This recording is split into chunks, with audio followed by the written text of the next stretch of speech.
Quero falar nesta manhã sobre um dos itens de planejamento. Ao fazer um planejamento, é necessário estabelecer qual é o caminho ou qual é a missão que nós temos para trilhar. Sem uma missão, não adianta planejar, porque nós precisamos saber para onde estamos indo. Desde que eu cheguei aqui, várias pessoas têm me perguntado, e aí, quais são suas metas? E eu fico assim, querendo saber que tipo de metas vocês estão dizendo ao me perguntarem. Sim, quais são suas metas para a igreja? Na verdade, eu não tenho nenhuma meta para a igreja. Eu estou buscando saber quais são as metas de Deus para esta igreja. E eu creio que todos nós precisamos fazer isso. Quais são as metas de Deus para a minha vida? Qual é a missão que Deus tem para mim? Por que eu estou aqui? Por que eu frequento esta igreja? Por que eu leio a Bíblia? Por que tenho momentos de oração? Por que eu entrei no tanque um dia para ser batizado? E por que hoje vocês serão batizados? Por quê? Qual é a missão de Deus para nós? Quero conversar um pouquinho sobre qual é a missão do seu departamento, do seu ministério. O que significa fazer parte da igreja de Deus aqui na terra. Seja o que for que temos que fazer, o que temos que fazer tem a ver com o que Cristo Jesus fez. Então, para entendermos a nossa missão, nós precisamos relembrar qual foi a missão de Cristo. Porque em algum momento, Ele transfere a sua missão para os seus discípulos. Antes de Jesus sair, antes dele subir ao céu, Ele disse para os discípulos: olha, eu vou enviar vocês. Eu estou enviando vocês para reproduzirem nos outros as obras que eu fiz em vocês. Assim como eu amei vocês, amem os outros. Assim como eu lavei os pés de vocês, lave os pés dos outros. Assim como, da maneira como eu os servi, eu quero que vocês sirvam os outros. Da maneira como eu os discipulei, façam discípulos. Jesus transfere a sua missão para os seus discípulos e ainda diz assim: e vocês farão obras ainda maiores. Qual foi a missão de Cristo? Abra sua Bíblia no livro de Lucas. Lucas capítulo 19, versículo 10. Nesse texto, o próprio Jesus define a sua missão. Lucas capítulo 19, versículo 10. Esse texto está no contexto da história de Zaqueu. Quando Jesus disse: eu quero entrar na sua casa. E algumas pessoas que estavam ao redor de Jesus disseram: mas você vai lá mesmo? Este homem é muito pecador. Você vai mesmo na casa dele? E Jesus disse uma frase. No livro de Lucas, capítulo 19, versículo 10. Porque o Filho do Homem veio buscar e salvar o perdido. Qual foi a missão de Cristo? Qual é a minha missão? Qual é a missão da sua família? Buscar e salvar o perdido. Qual é a missão dos jovens dessa igreja? Buscar e salvar o perdido. Nossos filhos têm uma missão: buscar e salvar os perdidos. Nós nos reunimos aqui nesse lugar com a finalidade de buscar e salvar os perdidos. As músicas são preparadas. Investimentos são feitos em materiais evangelísticos. O seu ministério se programa faz um planejamento anual de atividades. Com que finalidade? Buscar e salvar o perdido. Vocês estão entrando nesse tanque hoje para buscar e salvar os perdidos. Esta é a missão de Deus para vocês. Mas quem é o perdido? Por que o perdido está perdido? O que significa estar perdido? Como é que se busca o perdido? O que é que o perdido precisa para ser encontrado? Essas perguntas, elas precisam ser respondidas a fim de que saibamos de maneira clara o que é que Deus espera de nós. E para entendermos quem é o perdido e o que aconteceu com o perdido, eu quero voltar com vocês até o Jardim do Éden, em Gênesis 1 e 2. Esses 2 capítulos da Bíblia, eles descrevem o ideal de Deus para a humanidade. Nesses 2 capítulos da Bíblia não há perdidos. Ninguém estava perdido aqui. Ninguém precisava ser buscado ou encontrado, ninguém precisava ser alcançado, porque Adão e Eva, nesses 2 capítulos, não estavam perdidos. A perdição entrou na história da humanidade a partir do capítulo 3 de Gênesis. A história de Gênesis 3 até Apocalipse 20 é a história de um homem perdido, ou de uma humanidade perdida, e a história de um Deus buscando e salvando o perdido. O capítulo 20 de Apocalipse conta a história da erradicação do pecado. E os 2 últimos capítulos da Bíblia voltam a ser maravilhosos. Fala sobre o ideal de Deus para o ser humano: novos céus e nova terra. Mas ao analisar o capítulo 1 e 2 de Gênesis, nós compreendemos um pouco o que significa esta perdição. Observem comigo o capítulo 1, versículo 26. Capítulo 1, versículo 26, a palavra de Deus diz assim: também disse Deus, façamos o homem à nossa imagem, conforme a nossa semelhança. Deixa eu fazer uma ilustração aqui. Deus está criando a humanidade, e Ele agora manifesta a maneira como Ele vai criar a humanidade. Ele diz a perspectiva da criação. Como é que o ser humano deveria viver? E Ele diz assim: vamos fazer o homem à nossa imagem, conforme a nossa semelhança. Quem é que está dizendo isto? Pai, Filho e Espírito Santo. A Trindade está dizendo isto. A Trindade está dizendo que vai criar a humanidade à semelhança deles. E o homem foi criado à semelhança de Deus. E essa expressão imagem e semelhança quer dizer muitas coisas, mas eu quero explorar nessa manhã 2 delas, para compreendermos o que significa o estar perdido. A primeira conotação dessa expressão imagem e semelhança é que nós fomos criados para amar e viver em comunhão com Deus e uns com os outros. Pois se fomos criados para refletir a imagem de Deus, nós fomos criados para amar, porque Deus existe dentro de um relacionamento amoroso, profundo. 3 pessoas tão íntimas, se relacionando amorosamente de maneira tão profunda, que os 3 são chamados de um. Nesta perspectiva, a humanidade foi criada. Fomos criados para viver em relacionamento profundo uns com os outros. Tão profundo, que Deus, ao criar Eva e levá-la a Adão, depois que ele acordou daquele sono, Deus os colocou em pé na sua frente e disse assim: vocês 2 são uma só carne.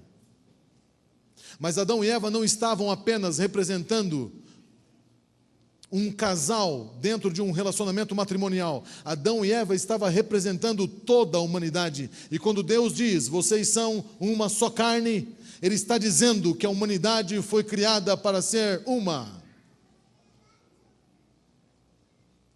Nós não estamos acostumados com essa ideia.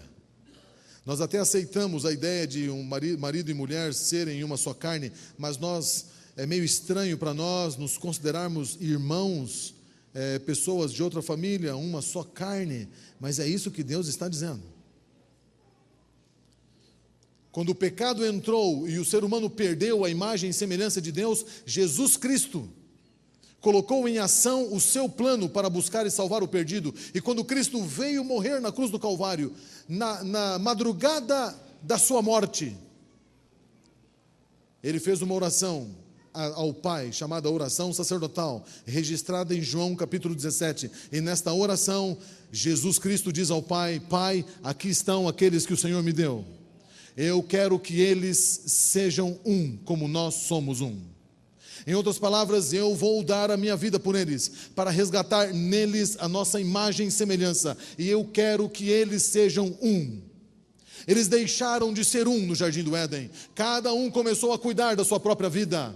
Mas eu quero resgatar neles esta intimidade para a qual eles foram criados. Ó Pai, que eles sejam um, como nós somos um. E se eles forem um, o mundo vai crer em nós. Deus nos criou para sermos íntimos. Deus nos criou para vivermos em relacionamento íntimo uns com os outros. Esta é a primeira perspectiva da criação. A segunda perspectiva tem a ver com o significado hebraico da palavra semelhança, que quer dizer sombra. É como se Deus estivesse em pé e projetando uma sombra no solo e criasse o homem à sua sombra. Essa expressão sombra denota dependência de Deus. Porque uma sombra, ela não tem vida em si mesma. Ela é dependente de algo, ou daquilo que está projetando, ou que está fazendo. Se você tem em casa uma árvore frondosa e se delicia da sombra da árvore, e se um dia esta árvore for cortada, o que acontece com a sombra? Desaparece. Em outras palavras, o ser humano foi criado para ser dependente de Deus. E se em algum momento o homem tirasse Deus da sua vida, o seu destino seria desaparecer. Certamente morrerás, disse Deus. Adão e Eva sabiam que eram dependentes de Deus. E havia uma árvore plantada no centro do jardim. E se o homem chegasse próximo dessa árvore, tocasse nessa árvore ou no fruto e comesse do fruto, o homem estaria tomando a decisão de tirar Deus da vida deles. E se eles fizessem isso, o destino deles seria desaparecer. Adão e Eva foram criados para ser dependentes de Deus. Dependentes de Deus para amar e dependentes de Deus para viver. Sem Deus não há vida e sem Deus não há relacionamentos. Interessante como Satanás se intromete nos planos de Deus. Interessante como Satanás quer destruir aquilo que Deus construiu. Como ele quer inverter os valores. E no capítulo 3 de Gênesis está aqui a proposta que ele fez para Eva, a esposa de Adão. Eu gostaria de pedir o auxílio de alguém do sexo feminino para me ajudar a fazer uma ilustração. Você não precisará fazer nada. Eu só preciso que você venha aqui rapidamente, uma mulher, uma irmã, alguém, poderia ser, rapidinho. Você só não vai dizer nada, só vai sentar nessa cadeira aqui. Alguém poderia me ajudar? Por favor, obrigado. Qual é o seu nome? Wilce, agora você é Eva. Então sente-se aqui, Eva. Eu gosto de teatro. A irmã Wilce, ela representa Eva. E esta cadeira, irmã Wilce, representa o reino de Deus. Eva vivia plenamente no reino de Deus. Eva não ia para o reino de Deus de vez em quando. Ela não vivia no reino das trevas e de manhãzinha, 1 hora por dia, lia sua Bíblia ou fazia oração e depois voltava para o reino das trevas. Não, ela vivia completamente imersa no reino de Deus. As 24 horas do seu dia era para louvar e servir a Deus. Eva vivia em conexão profunda com Deus. Ela foi criada como sombra de Deus. Tudo que Eva fazia era da vontade de Deus, tudo. 100%. Nada na vida de Eva era secular, nada. Tudo era espiritual. Sabe o que Satanás faz hoje? Ele fragmenta a nossa vida em pedaços. E nós temos então a nossa vida secular, a nossa vida profissional, familiar, a nossa vida educacional e a nossa vida espiritual. Como se apenas as atividades espirituais é que fossem relacionadas à vida espiritual. E nós chegamos até a pedir oração, assim, irmãos, orem por minha vida espiritual, para que eu seja fortalecido na fé. Sabe, nós não temos várias vidas, nós só temos uma vida, e essa nossa vida precisa ser espiritual sempre. Tudo o que fizermos, ou tudo o que fazemos, deve ser espiritual. Eva vivia assim, é nessa perspectiva que o ser humano foi criado, para viver plenamente na presença de Deus. Então o capítulo 3 de Gênesis tem aqui uma tentação. Acompanhe comigo a leitura. Mas a serpente, a mais sagaz de todos os animais selváticos que o Senhor Deus tinha feito, disse à mulher: é assim que Deus disse, não comereis de toda árvore do jardim? Respondeu a mulher: do fruto das árvores do jardim podemos comer, mas do fruto da árvore que está no meio do jardim, disse Deus, dele não comereis, nem tocareis, para que não morrais. Então a serpente disse: certamente não morrereis, porque Deus sabe que no dia em que dele comerdes, vossos olhos se abrirão e sereis como Deus. Notem só a tentação de Satanás. Eva, se você comer desse fruto, você não precisará mais ser sombra de Deus, você não precisará mais ser dependente de Deus, você mesma será Deus. O que Satanás está oferecendo a Eva é um novo estilo de vida. É um estilo de vida de independência de Deus, de isolamento de Deus. Satanás está oferecendo a Eva um estilo de vida solitário, onde ela mesma seria a fonte de vida e a fonte de amor. Você não precisará mais de Deus para viver. O pior de tudo é que Eva acreditou, e ela tomou do fruto e comeu. E o que aconteceu com Eva? Tornou-se perdida. E é aqui que eu gostaria de deixar claro em nossa mente o que significa ser perdido. Eva literalmente deixou o reino de Deus, vem cá, irmão Wilson, deixou o reino de Deus e passou a fazer parte do reino das trevas. Ela desconectou-se de Deus, ela separou-se de Deus. Isto significa ser perdido. A perdição não tem a ver com comportamentos certos ou errados. A perdição tem a ver com relacionamentos quebrados. O problema de Eva não foi comportamental, foi relacional. Corremos o risco de tratarmos o pecado de maneira superficial, quando olhamos para ele como um problema comportamental. O problema de Eva não foi um comportamento errado, foi um relacionamento quebrado. Eva desconectou-se de Deus, separou-se da fonte de vida. Isto significa perdição. Morris Venden, pastor Morris Venden, ele escreveu na década de 80 alguns livros interessantes sobre justificação pela fé. E ele apresenta duas definições para pecados, ou para pecado. Pecado no singular, que significa estar separado de Deus. E pecados no plural, que significa os atos que cometemos por estarmos separados de Deus. Os pecados ou atos pecaminosos não são a essência do pecado. Os atos pecaminosos são a consequência do pecado. Porque o pecado mesmo tem a ver com a quebra de relacionamento. É isso que aconteceu com Eva. Isso aconteceu com Adão. Isso acontece comigo e contigo. O problema do pecado é estar longe de Deus. Lamentavelmente, irmãos, nós olhamos para o pecado de maneira muito superficial. Satanás tem nos tentado a olhar para o pecado de maneira muito superficial. Isso é ruim, porque quando olhamos para o pecado de maneira superficial, nós deixamos de chegar à essência do problema e deixamos de buscar a essência da cura para o problema.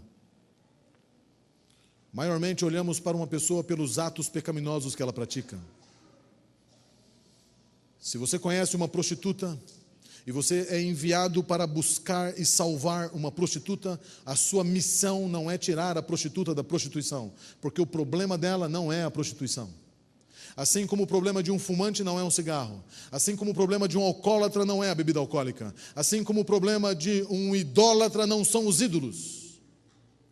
O problema de uma prostituta é estar longe de Cristo Jesus. O problema de um fumante é estar longe de Cristo Jesus. Eu me cheguei na minha igreja de Dourados, quando eu era pastor lá em Mato Grosso do Sul, e no segundo banco dessa coluna na igreja estava um jovem sentado antes da escola sabatina. E ele estava ouvindo música no seu iPod, com fone de ouvido, e eu sentei ao lado dele. Ele estava com uma roupa um pouco estranha para alguém que vem adorar a Deus num culto de manhã. Ele era membro da minha igreja e ele estava com um cordão grosso no pescoço e um crucifixo de cabeça para baixo no peito. E eu sentei do lado dele, e ele era membro batizado na minha igreja. E eu falei assim: aí, o que você está ouvindo? Ele disse assim: você quer ouvir? Eu falei: claro que sim. E eu coloquei no meu ouvido, era rock pauleira, pesado.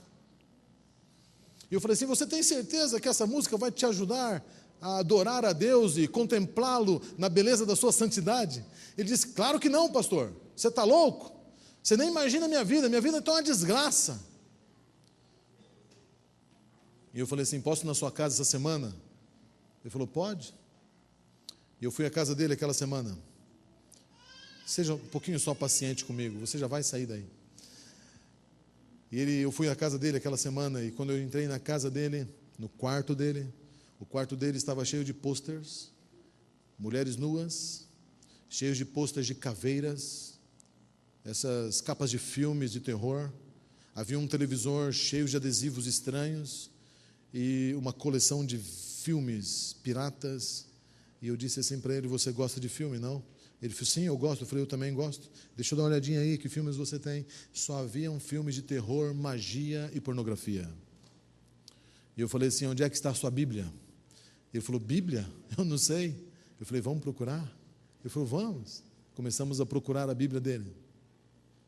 Encontramos a Bíblia dele, eu com a minha Bíblia, ele com a Bíblia dele. Lemos a Bíblia e oramos. Ficamos aproximadamente 1 hora lendo a Bíblia e orando naquela tarde. Eu olhei para ele e falei assim: gostei de vir aqui, posso voltar outro dia? Ele falou: pode. Voltei outro dia: onde é que está a sua Bíblia? Estudei a Bíblia com ele, orei com ele. No outro dia voltei: onde é que está a sua Bíblia? Algum tempo passou. Um dia eu liguei para ele e disse assim: hoje eu não vou à sua casa, mas eu quero sair com você. Você pode sair comigo? Ele falou: posso. Onde vamos? Vamos ao shopping. E eu passo aí para te pegar daqui a pouco. Se arruma. Ele se arrumou, eu passei, peguei. E o que vamos fazer no shopping? Ele disse: vamos tomar um milkshake. Você gosta de milkshake? Ele falou: gosto. Então vamos tomar um milkshake. E pegamos um ovo maltine de 750 ml, com aquele tubo grosso. E quem está com fome aí, né? Está sendo torturado agora. Tomando ovo maltine, com aquele tubo grosso, sentado num banquinho alto, no shopping. Aquele rapaz olhou para mim e disse: pastor, batiza-me. Eu quero ser batizado. Eu falei assim: eu não posso batizar você. Mas por quê, pastor? Porque você já é batizado. Você é membro da minha igreja. O seu nome está lá no livro da igreja. Como é que eu posso batizar você? Você já foi batizado. E ele disse: pastor, o meu batismo deve ter sido anulado em algum momento. Não é possível, porque eu estou totalmente perdido. A minha vida estava totalmente torta, mas agora eu encontrei Jesus. Eu quero que o senhor me rebatize. Eu falei: então você precisa me autorizar a remover seu nome do livro da igreja. Ele falou: eu autorizo. Aquele rapaz então teve o seu nome removido do livro da igreja. E eu tive o prazer de conduzir aquele rapaz de novo aos braços do Senhor Jesus. Qual era o problema dele? O problema dele não era ouvir rock and roll na igreja. O problema dele não era usar um cordão com um crucifixo de cabeça para baixo e nem se vestir inadequadamente para o culto. Esse não era o problema. O problema dele não era a pornografia ou os filmes de terror. Qual era o problema daquele rapaz? Ele estava sem Cristo. O problema de Eva foi um ato relacional e não comportamental. A nossa missão não é mudar o comportamento das pessoas, mas ser um veículo ou um instrumento de conexão com Cristo Jesus. Então Eva estava totalmente perdida. E agora Jesus Cristo se apresenta e diz: eu vou salvar você. Ele está agora buscando e salvando o perdido. Adão e Eva estavam atrás de uma moita, escondendo-se de Deus. Mas além de estarem atrás de uma moita, eles estavam vestidos com folhas de figueira, para esconderem-se um do outro. Foi a primeira vez que o homem usou máscaras para se relacionar, escondendo-se um do outro. Você não me conhecerá mais, você só conhecerá aquilo que eu te revelar. De lá para cá nós temos usado máscaras para nos relacionar. Marido e mulher não se conhecem mais. Os pais não conhecem os filhos não sabem o que pensam os pais. Usamos máscaras para dizer o que não somos. Entramos aqui e saímos daqui, e as pessoas não sabem quem somos, não sabem quais os pecados que nos atormentam, não sabem quais as dificuldades que enfrentamos. Vivemos uma vida isolados uns dos outros, e ainda nos chamamos de irmãos. Não é esse tipo de estilo de vida que o Senhor tem para nós. Buscar e salvar o perdido não é apenas batizar as pessoas, mas conectá-las, trazê-las para o relacionamento íntimo com Deus e umas com as outras. Sabe, para você entender bem essa questão do pecado, eu queria deixar uma ilustração para você. Imagina que você tem uma velhinha, vovozinha de quase 90 anos, vizinha sua. E ela tem bico de papagaio, ela não consegue mais nem se mover direito, e ela está com o jardim dela todo desarrumado, cheio de ervas daninhas, e as flores quase morrendo, sufocadas, sem água. E você se oferece para cuidar do jardim da vovozinha. Cuidar do jardim da vovozinha é pecado? Aparentemente não. Mas se você estiver desconectado de Deus, se eu estiver desconectado de Deus e eu vou cuidar do jardim da vovozinha, esse ato é um ato pecaminoso, porque eu estou vivendo em pecado. Interessante. Eu posso ir cuidar do jardim da vovozinha com segundas intenções. E eu vou lá porque eu gosto dos elogios que ela me faz. E ela me coloca lá em cima e eu fico todo orgulhoso quando ela diz: não tem pessoa mais bondosa do que você. Então eu me acho e digo: eu sou o melhor cristão daquela igreja. Isso é pecado? Cantar aqui é pecado? Linda melodia, louvado seja Deus. É pecado cantar aqui? Pode ser. Se eu venho para cantar, para dizer: vocês ouviram a minha voz? Tem alguma voz melhor que a minha? Isso é pecado? Pecado não está no ato. Quando olhamos para o pecado apenas olhando para o ato, nós estamos olhando superficialmente para o pecado. Olhe para a essência. Pessoas desconectadas de Deus, longe de Deus, pessoas que não oram, não leem a Bíblia, não dependem de Deus, são pessoas que estão mergulhadas no pecado e completamente perdidas. E por estarem desconectadas de Deus, estão também desconectadas uns dos outros. Vivem apenas para si, pensam apenas em si, não pensem no irmão, não se importa com a dor do próximo. E João, então, ele chegou a dizer numa conclusão: você quer saber se você já passou da morte para a vida? Quer saber se você já tem a vida eterna? Observe o quanto você ama seu irmão. Porque se você não consegue amar o seu irmão que está vendo, como é que você pode dizer que está conectado com Deus? Aquele que não ama seu irmão também não ama a Deus. Quem está sem amar o irmão é porque também está desconectado de Deus. O pecado é uma desconexão total. Isto é estar perdido. Agora, qual é a missão da igreja? Buscar e salvar o perdido. E o perdido está perdido por falta de comunhão. O que é que eu preciso oferecer ao perdido? Eu preciso oferecer comunhão, porque é isso que ela precisa. Ela precisa de conexão, ela precisa de relacionamentos. Mas muitas vezes eu acho que a minha missão é chegar para ela e dizer: tudo o que você faz de errado e você precisa abandonar. E você me entendeu bem? E se você não abandonar, você vai continuar perdida. Esta não é a minha missão. A minha missão é oferecer relacionamento ao perdido, amar as pessoas. Foi isso que Cristo fez.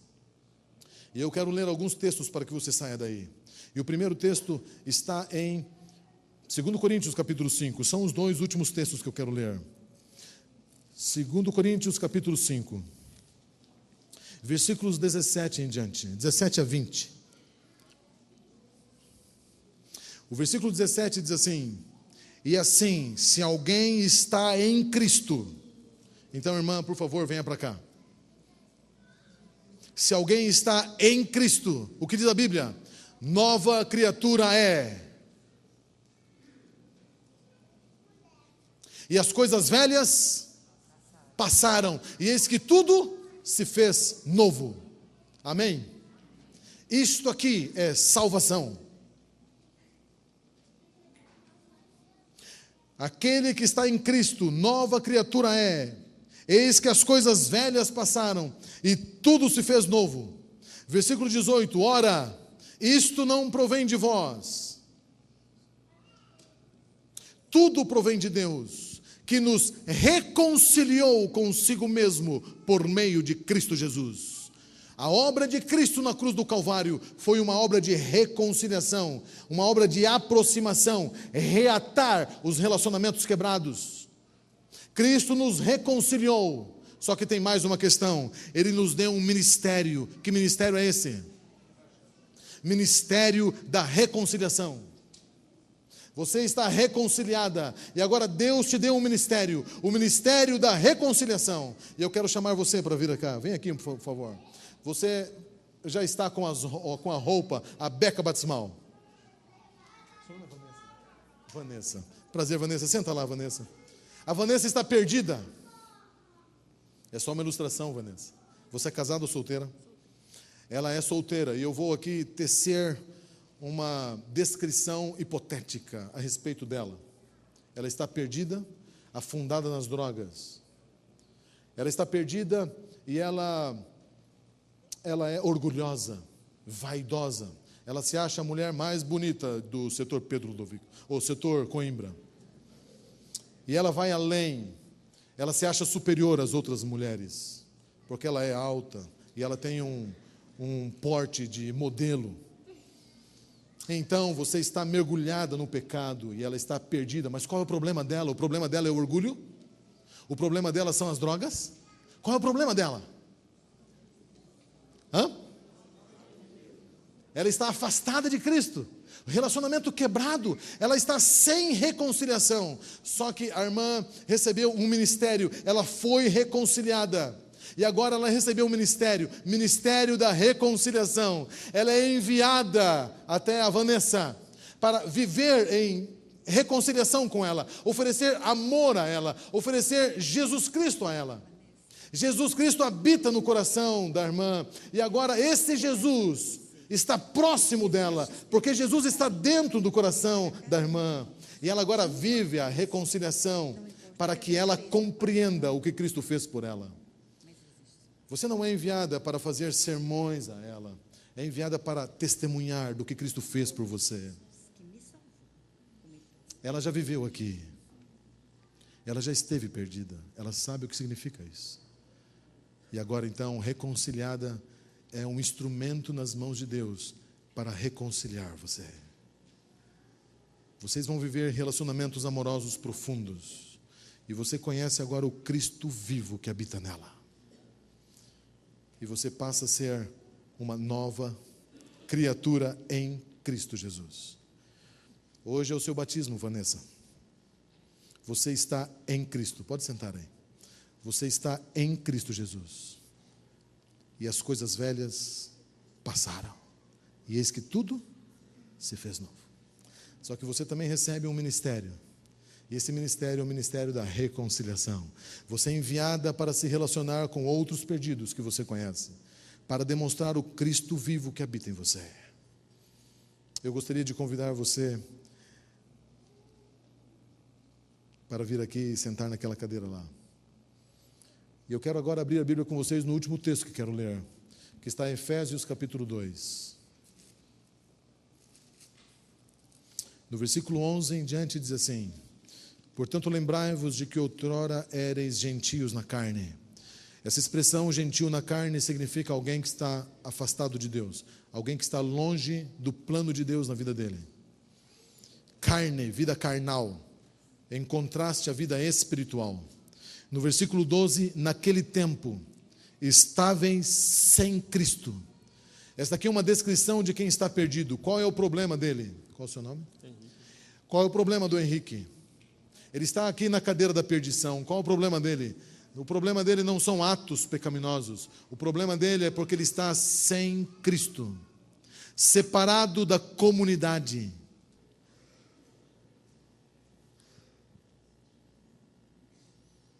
Estranho à aliança da promessa, não tendo esperança, sem Deus no mundo. Este é o problema dele. Ele está totalmente fora da comunidade. Ele não vive em comunhão com as pessoas. Ele não vive em relacionamentos amorosos com as pessoas. Mas foi para isso que Cristo criou ele. Deus criou o ser humano para refletir a sua imagem, ser um com as pessoas, mas ele não é um com ninguém. Ele é só um com ele mesmo. Ele só vive para si. Ele está separado da comunidade, estranho à aliança, sem Deus, sem Cristo, totalmente no mundo. Mas agora em Cristo Jesus. Por qual é a chance dele? Vocês duas são enviadas para se relacionar com ele. Elas têm o ministério da reconciliação. E elas então se envolvem com o Henrique. E elas demonstram amor e carinho de Deus para ele. Elas aceitam a ele como ele é. Elas não estão tentando tirar as joias dele. Elas não estão tentando mudar o comportamento ou o corte de cabelo, mudar os hábitos. Estão apenas oferecendo o Cristo vivo que habita nelas. E ele agora está conhecendo comunhão por meio da comunhão com elas. E agora em Cristo Jesus. Versículo 13. Vós que antes estáveis longe, pelo sangue de Cristo chegastes perto, porque ele é a nossa paz, o qual de ambos os povos fez um, e tendo derrubado a parede de separação que estava no meio, a inimizade, aboliu na sua carne esta separação, aproximando-nos de Cristo Jesus. O Senhor Jesus, ele demoliu o muro de separação para nos aproximar a ele e uns dos outros. Vocês estão entrando hoje para a comunidade espiritual. Esta é a família de vocês. Deus quer que vocês sejam um com eles, ao ponto de chamá-los de irmãos. Deus quer que você se importe com a dor do próximo. Deus quer enviar vocês para salvar outros perdidos que estão aqui no bairro de vocês, vizinho de vocês. Alguns trabalham com vocês, alguns são da família de vocês.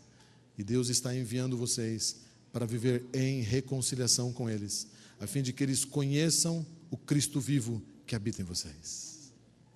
Esta é a nossa missão. Isto é buscar e salvar o perdido. Muito obrigado. Muito obrigado a todos vocês.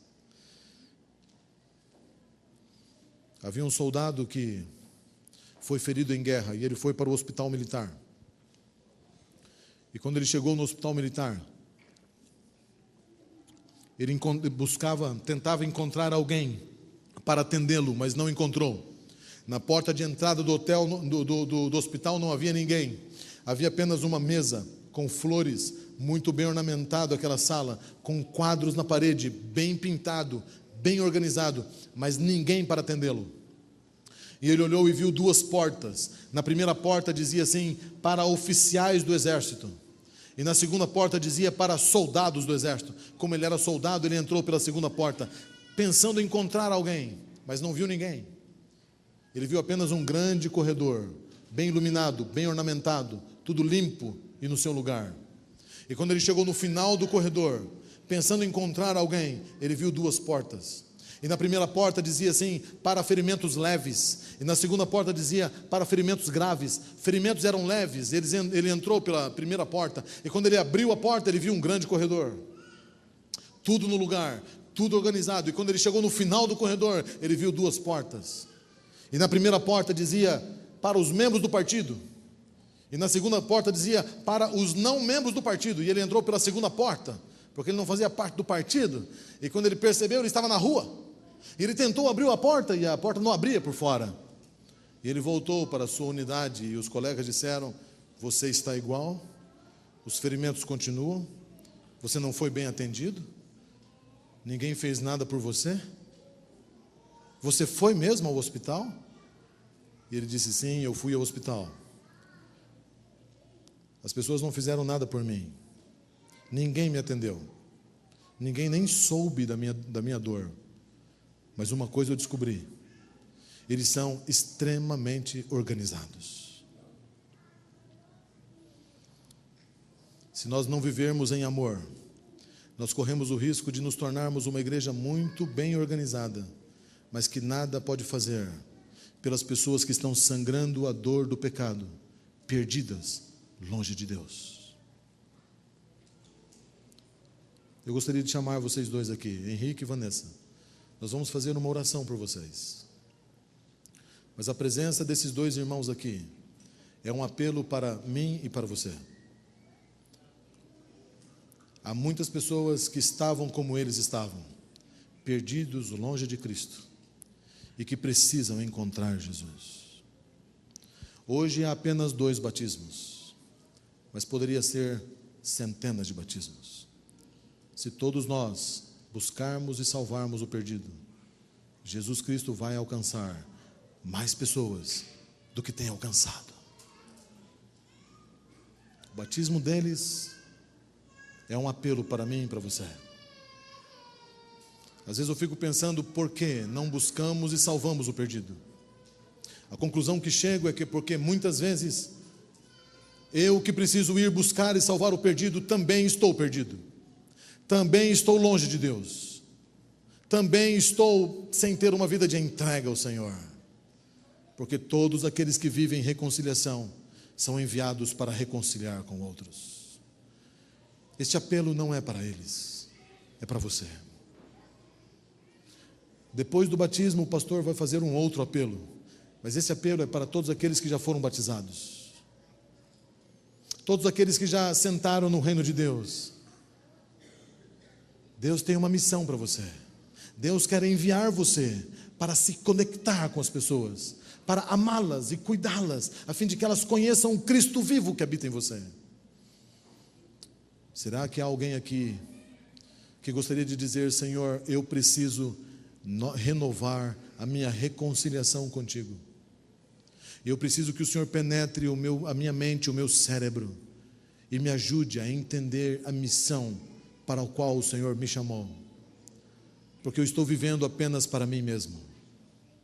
Mas a partir de hoje eu quero buscar e salvar o perdido. Alguém gostaria de tomar essa decisão essa manhã, colocando-se em pé? Eu quero fazer uma oração por você batizado, que quer viver comunidade, que quer viver com Cristo, que quer viver em reconciliação, que quer chamar o irmão de irmão e viver em irmandade, que quer tirar as máscaras, que quer deixar de se esconder e viver na plenitude da presença de Deus. Ó Deus e Pai, o Senhor nos chamou das trevas para a sua maravilhosa luz. Mas muitas vezes, Senhor, nos perdemos dentro dos 2 reinos. O inimigo tem nos tentado a fragmentarmos a nossa vida. Tem nos tentado a sermos religiosos apenas aqui, na hora do culto. Mas, por favor, Senhor, nos ajude a viver em Cristo Jesus, enquanto trabalhamos, enquanto estudamos, refletindo a imagem de Cristo, para que os perdidos te conheçam. Ó Senhor, envia-nos aos perdidos. Há tantas pessoas que não te conhecem. Eles estão amargando as consequências do pecado na vida deles. Eles estão sangrando pela dor do pecado. E nós corremos o risco de sermos uma igreja organizada, mas que nada pode fazer por eles. Ó Senhor, nós não queremos isso para esta igreja. Nós queremos que o Senhor nos use, Pai. Nós queremos que o Senhor nos limpe. Nos livra, Senhor, de tanta coisa que inventamos e que não temos tempo para cumprirmos a missão. Ó Senhor, essas pessoas não estão em pé por acaso. Cada uma delas tem uma luta. E em nome do Senhor Jesus, como ministro do Evangelho, quero rogar por elas, individualmente, para que elas sejam curadas do pecado e, conectados contigo, possam cumprir a missão que o Senhor nos deu. Obrigado, Senhor, por tua palavra. Em nome de Jesus, amém.